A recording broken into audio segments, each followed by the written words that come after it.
Assalamualaikum warahmatullahi wabarakatuh. Shalom, Om Santi Santi Om, nama budaya. Salam kebajikan dan salam sejahtera untuk kita semua. Perkenalkan, nama saya Larasati Yuda Lestari dengan nomor pokok 223300 mahasiswa Fakultas Hukum Universitas Nasional. Yang terhormat kepada Bapak Ogian Davis Juanda, SH, LLM, CLA, CPA-RB, CML, CME, CMLC. Puji dan syukur atas rahmat Allah Subhanahu wa Ta'ala, saya dapat membuat video guna untuk memenuhi tugas 2 mata kuliah Hukum Acara Pidana dengan dosen pengampu Bapak Ogian Davis Juanda, SH, LLM, CLA, CPA-RB, CML, CME, CMLC. Di sini saya sedikit ingin membahas tentang hukum acara pidana dan hukum pidana. Apa sih pengertian dari hukum acara pidana itu? Apa sih perbedaan dari hukum acara pidana dan hukum pidana? Hukum acara pidana itu adalah serangkaian aturan yang mengatur tentang badan-badan pemerintah dalam bertindak untuk menerapkan sebuah ancaman pidana yang melekat pada sangkaan seseorang.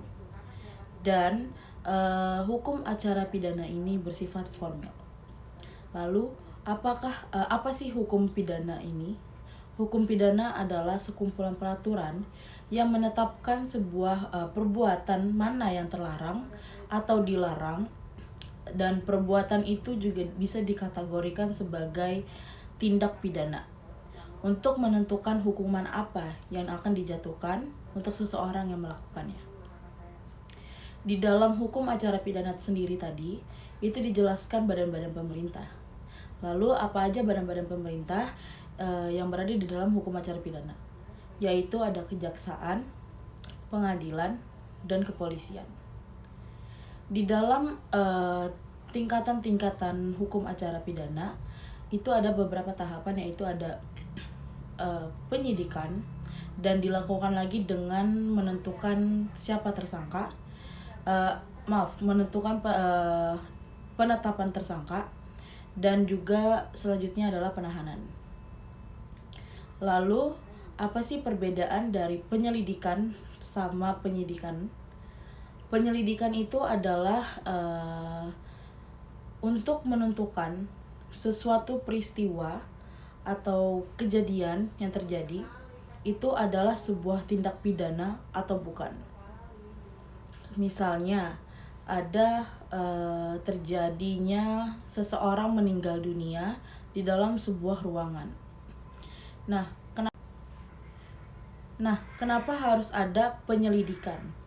Karena kita harus menentukan suatu peristiwa itu terjadinya karena pembunuhan, atau memang karena dia bunuh diri, atau memang meninggalnya tuh karena dia kepleset terus akhirnya dia meninggal gitu misal.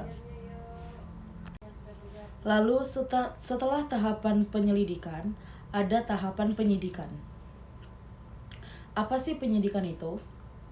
Penyidikan itu adalah untuk mengumpulkan alat-alat bukti yang bertujuannya itu untuk membuat terang sebuah perkara dan menentukan siapa pelakunya dari sebuah perkara tersebut. Jadi makanya dari itu penyidik ini akan menyidik sebuah misalnya terjadi sebuah peristiwa, ini adalah tindak pidana atau bukan, dan jika tindak pidana maka akan dicarikan alat-alat bukti tersebut. Dan membahas perihal alat-alat bukti. Alat-alat bukti ini seperti yang sudah dijelaskan di dalam pasal 183 KUHP, ada 5 alat bukti, yaitu saksi, ahli, surat, petunjuk, dan keterangan terdakwa.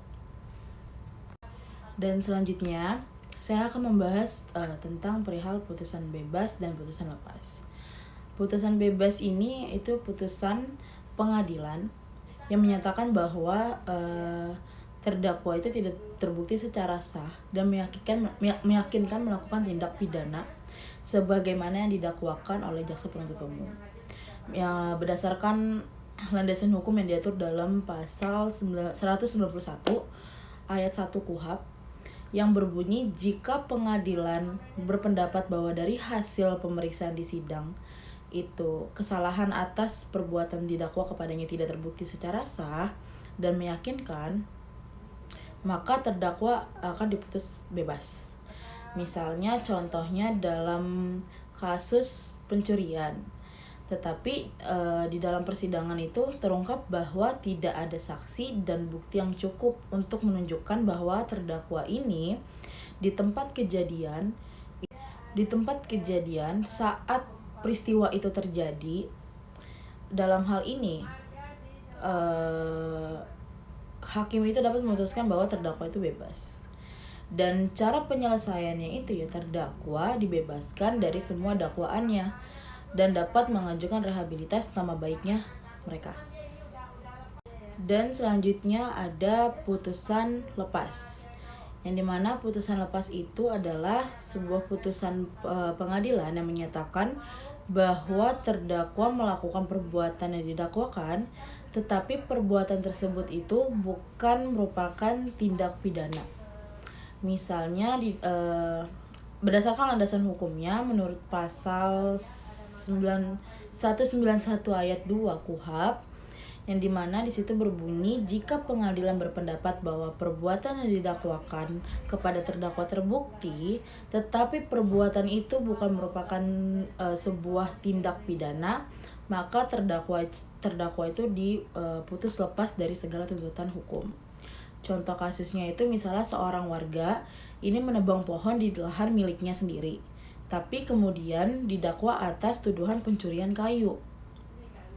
Nah, di dalam persidangan, hakim akan menemukan bahwa lahan tersebut benar-benar milik terdakwa, sehingga perbuatannya itu tidak memenuhi unsur pencurian, maka hal tersebut itu adalah bukan sebuah tindak pidana.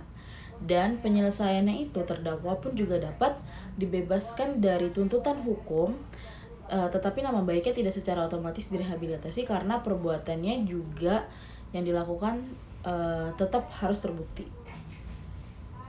Dan dari pembahasan yang saya bahas tadi itu adalah beberapa materi yang disampaikan oleh Bapak Ogianda Hafiz Juanda SH, LLM, CLA, CPARB, CML, CME, CMLC. Dan Bapak Ogianda Hafiz juga memberikan beberapa materi tentang hukum acara pidana yang lainnya. Tetapi hanya itu yang ingin saya sampaikan dalam tugas 2 hukum acara pidana ini. Sekian dari saya, kurang lebihnya mohon maaf. Saya Larasati Dolestari dengan NPM 2233005162 ingin memberikan terima kasih banyak kepada Bapak Ogianda Hafiz sebagai dosen pengampu mata kuliah hukum acara pidana. Sekian dari saya. Wassalamualaikum warahmatullahi wabarakatuh.